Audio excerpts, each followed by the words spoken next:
సంపూర్ణ రామాయణం సులభ శైలిలో. కైకేయి వరాలు. దశరథుడు కైకేయి మందిరం ప్రవేశించాడు.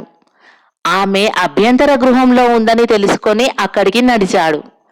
అభ్యంతర గృహంలోని శయన మందిరం సమీపించేసరికి అక్కడక్కడ చెల్లా చెదురుగా పడి ఉన్న అలంకరణ వస్తువులు, ఆభరణాలు కనిపించాయి దశరథునికి. ఎప్పుడు చూసినా వాద్యగోష్ఠులతో, సంగీత నృత్యాదులతో కలకలలాడుతూ ఉండే కైకేయి మందిరం ఆ దినం కళా విహీనంగా కనిపించడానికి విస్తుపోతూ దశరథుడు మనసులో కీడును శంకిస్తూనే లోపలికి నడిచాడు. లోపల పాన్పు మీద కైకేయి ముఖం ప్రక్కకు తిప్పుకొని పడుకొని ఉంది. దశరథుడు మెల్లగా తన ముద్దుల భార్యను సమీపించాడు. సాధారణమైన చీర కట్టుకొని కేశపాశాలు విరజిమ్మి కోపలక్షణాలు సూచించే వేషంలో ఉన్న కైక వీపు మీద చెయ్యి వేస్తూ దేవి అని పలకరించాడు దశరథుడు. తన వీపు మీద చెయ్యి పక్కకు తొలగిపోయేటట్టు చివాల్న లేచి కూర్చుంది కైక. ఆమె ముఖం కన్నీళ్లతో తడిసి కళావిహీనమై కనిపించింది దశరథునికి. దశరథుడు కైక ఆవేదనకు ఉలిక్కి పడుతూ, దేవి, ఏం జరిగింది? మన చిరంజీవి పట్టాభిషేక సంరంభంతో పురమంతా దేదీప్యమానంగా వెలుగుతూ ఉంటే నువ్వు ఇక్కడ ఇలా వెలవెలబోతూ ఉన్నావేమిటి? నీకోసం అక్కడ కౌసల్య, సుమిత్రలు ఎదురు చూస్తున్నారు అన్నాడు దశరథుడు అనునయంతో.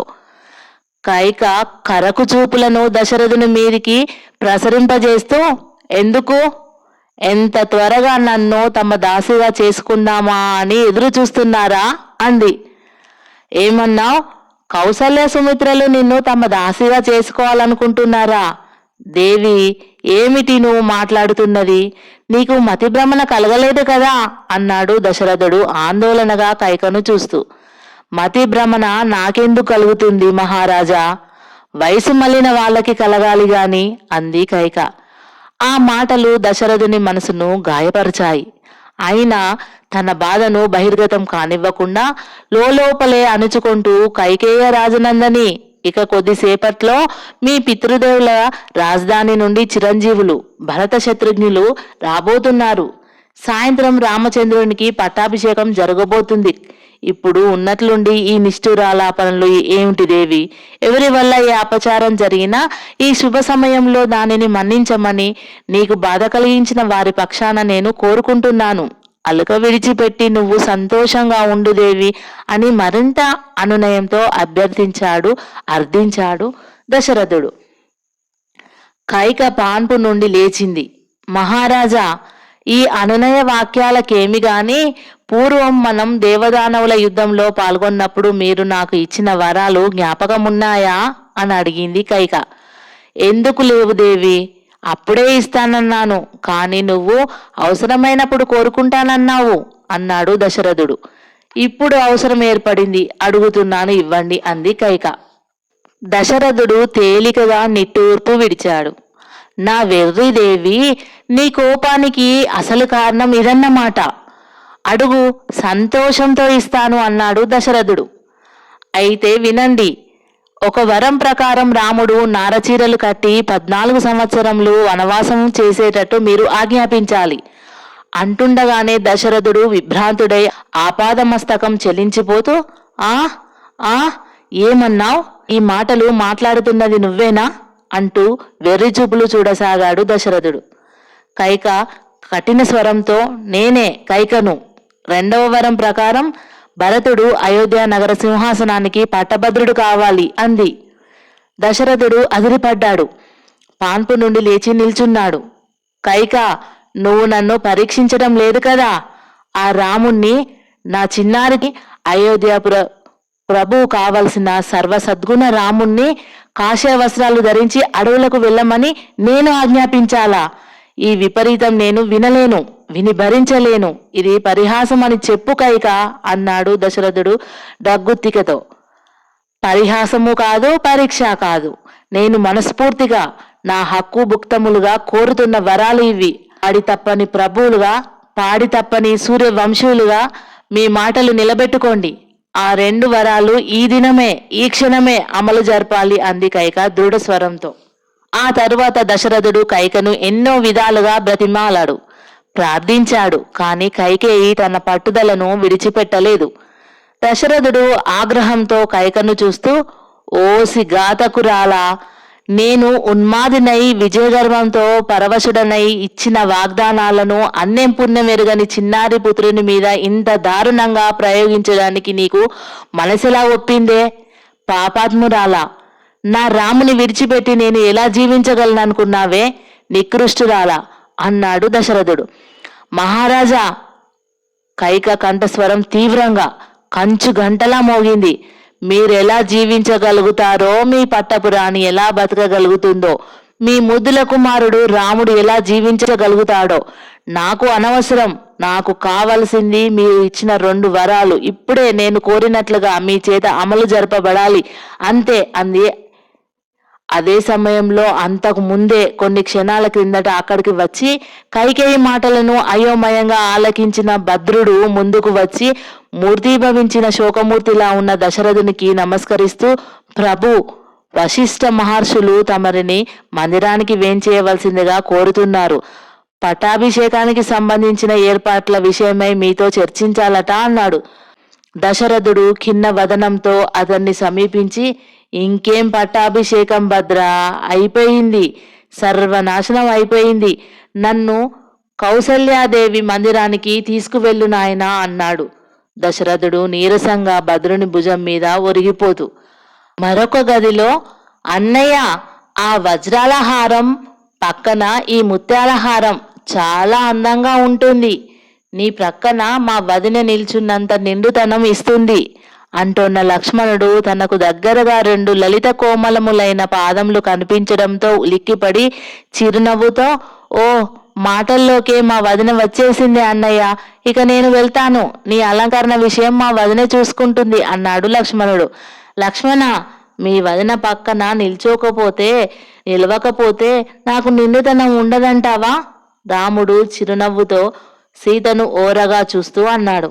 లేదు ప్రభు, లక్ష్మణుడు తన వదినకు గొప్పదనం ఆపాదించాలని అలా అంటున్నాడు. కానీ నిజానికి చిరంజీవి లక్ష్మణుడు మీ ప్రక్కన ఉంటేనే మీకు నిండుతనం అంది సీత చిన్నగా నవ్వుతూ. తల్లి కొడుకుల ముచ్చటలా మీ వదిన మరదుల ముచ్చట చాలా బాగుంది. మీ ఇద్దరు చెరో వైపున నా పక్కన ఉన్నప్పుడే నేను నిండుగా ఉంటానేమో అనిపిస్తుంది. ఏమంటావు తమ్ముడు అన్నాడు రాముడు. వారు అలా వినోదంగా మాట్లాడుకుంటూ ఉండగా భద్రుడు విచారకర వదనుడై 2 చేతులు కట్టుకుని అక్కడికి వచ్చి ముగ్గురికి నమస్కరించాడు. భద్రా, ఏమిటలా ఉన్నావు? ఏదో పెద్ద నిధిని పోగొట్టుకున్న వాడిలా ఏమిటి విచారం అని అడిగాడు లక్ష్మణుడు. నిధిని పోగొట్టుకున్న మందభాగ్యుడను నేనొక్కడినే కాదు యువరాజా, ఈ అయోధ్యాపుర వాసులందరూ తమ భాగ్యనిధిని పోగొట్టుకుంటున్నారు అన్నాడు. భద్రుడు దుఃఖంతో పెదవులు చెలిస్తుండగా అతని స్వరంలో గాంభీర్యం లేదు, ధైర్యం తొణికిసలాడుతోంది. భద్రా, బాల్యమిత్రుడవైన నీకు నా దగ్గర సంకోచం ఎందుకు? ఏం జరిగిందో వివరంగా చెప్పు అన్నాడు రాముడు స్నిగ్ధ గంభీర దృష్టిలతో భద్రుణ్ణి చూస్తూ. ఏం చెప్పను రామచంద్ర ప్రభు, మీ పినతల్లి విపరీతపు కోరికలు మహారాజును రంపపు కోతలు కోస్తుంటే వారు మీ తల్లి మందిరంలో మానసికంగా చిత్రహింసలు అనుభవిస్తున్నారు అని భద్రుడు కైకేయి మందిరంలో జరిగిన సంఘటన పూర్తిగా వివరించాడు. ఆ మాటలు వినగానే లక్ష్మణుడు కోపావేశంతో ఉర్రూతలూగిపోయాడు. వెంటనే అతని కుడి చేయి కరవాలం పిడి మీద పడింది. భద్రా, నా అన్నకు ఎవరి వల్ల అపచారం జరిగిన నేను సహించను. తల్లి అయినా తండ్రి అయినా అని అంటున్న లక్ష్మణుని వైపు తీవ్రంగా చూస్తూ, లక్ష్మణ, ఏమిటి ఆవేశం? ఈ సమస్యను నువ్వు పరిష్కరించలేవు. తొందరపాటు విడిచిపెట్టి ప్రశాంతంగా ఉండు, లేకపోతే నా మీద ఆనా అన్నాడు రాముడు. పరిస్థితి ఆ విధంగా పరిణామం చెందినందుకు సీత విస్తుపోతూ భర్త వైపు చూస్తూ ఉండిపోయింది. సీత, నా శరీరం మీదనున్న ఈ అలంకారాలన్నింటినీ తొలగించుదేవి అన్నాడు రాముడు. సీత మారు మాట్లాడకుండా ఆ విధంగా చేయసాగింది. భద్ర, నాకు కాషాయ వస్త్రాలు తీసుకురా అన్నాడు రాముడు భద్రుణ్ణి చూస్తూ. అన్నయ్య అంటున్న లక్ష్మణ వైపు శాంత దృష్టిలను పరిగణిస్తూ, లక్ష్మణ, ఆడిన మాటను తప్పడం ఘోరమైన రౌరవ నరకాన్ని ఆహ్వానించడమే. అటువంటి దుర్భరమైన స్థితిని తండ్రికి కలిగించకుండా ఆపు చేయడం పుత్రులమైన మన ధర్మం. తమ్ముడు, పినతల్లికి ఆ మహనీయుడు ఇచ్చిన వరాలు అక్షరాల అమలు చేయవలసిందే అమలు జరగవలసిందే అన్నాడు రాముడు. అప్పటికి సీత రాముని అలంకారాలన్నింటినీ తొలగించి వేసింది. ప్రభు, ఈ సందర్భంలో నాదొక చిన్న కోరిక, కాదనకుండా మీరు తీర్చాలి అంది సీత రాముని కళ్ళలోకి జాలిగా చూస్తూ. ఏమిటి దేవి అన్నాడు రాముడు. మీ వెంట నేను కూడా వస్తాను సీత మృదువుగా మెల్లిగా అంది. దేవి, నేను వెళ్ళేది భయంకరమైన అరణ్యాలలో నివసించడానికి అన్నాడు రాముడు సీత ముఖంలోకి చూస్తూ. మీరు ఉన్న అరణ్యాలే నాకు అంతఃపురాలు ప్రభు, కాదనకుండా దయచేసి నా కోరికను ఆమోదించండి. మిమ్మల్ని విడిచిపెట్టి నేను ఒక్క క్షణం కూడా ఉండలేను అంది సీత. అలా అనకు సీత, విధి ప్రతికూలించినప్పుడు ప్రాణులకు ఎడబాటు తప్పదు అన్నాడు రాముడు. విధి ప్రతికూలించబోయేటప్పటి మాటలు ఇప్పుడెందుకు ప్రభు? నేను మీ వెంట రావడానికి దయచేసి అభ్యంతరం చెప్పకండి అంది సీత ప్రాధేయపూర్వకంగా. సరే, నువ్వంతగా ఇష్టపడుతున్నప్పుడు నీ ఇష్టాన్ని ఎందుకు కాదనాలి? అలాగే రా అన్నాడు రాముడు. వెంటనే లక్ష్మణుడు భద్రుని వైపు చూస్తూ, భద్ర, ఇంకా ఇక్కడ నిల్చున్నావేం? అన్న కాషాయ వస్త్రధారిగా వెళ్ళేటప్పుడు మేము చీనాంబరాలతో ఆయన వెంట వెళ్ళడం భావ్యం కాదు. నాకు వదినకు కూడా కాషాయ వస్త్రాలు తీసుకుని రా అన్నాడు. రాముడు ఆశ్చర్యంతో లక్ష్మణుని వైపు తిరిగి, లక్ష్మణ, నువ్వు ఇక్కడే ఉండి తల్లిదండ్రులను సేవిస్తూ భరతునికి రాజ్యపాలనలో సహాయం చేస్తూ ఉండు అన్నాడు. అన్నయ్య, నువ్వు వదినే నా తల్లిదండ్రులు. నీ మాట ప్రకారం నేను తల్లిదండ్రులను సేవించుకోవడానికే నిశ్చయించుకున్నాను అన్నాడు లక్ష్మణుడు. అంతకుముందే అక్కడికి వచ్చి ఆ సంభాషణ అంతా విని పరిస్థితి అర్థం చేసుకున్న ఊర్మిళ లక్ష్మణ్ణి చూస్తూ, స్వామి, మీ వెంట నేను కూడా రావడానికి అనుమతి దయచేయండి అంది వినయంతో. ఊర్మిళ, నేను ఈ 14 సంవత్సరాలు కఠోర బ్రహ్మచర్యం గడుపుతూ అన్నను వదినను సేవించాలని నిశ్చయించుకున్నాను. నా దీక్షకు అడ్డు రాకుండా నువ్వు అయోధ్యలోనే ఉండు. దేవి, నేను తిరిగి నీ దగ్గరకు వచ్చే వరకు నిన్ను నిద్రాసక్తురాలను చేసి నా యోగశక్తి నీకు రక్షకురాలిగా ఉంటుంది. నా మాటకు అడ్డు చెప్పవద్దు అన్నాడు లక్ష్మణుడు. ఊర్మిళ లక్ష్మణుని పాదాలను చేతులతో స్పృశిస్తూ కళ్ళకు అద్దుకుంది. ఉదాత చరిత్రులు, ఉత్తమ మానవతా గుణ సంపన్నులు అయిన సీతారాముల ఊర్మిళ లక్ష్మణుల గంభీర పవిత్ర ప్రవర్తనలు చూసి భద్రుడు తల వంచుకొని అక్కడి నుంచి వెళ్ళిపోయాడు.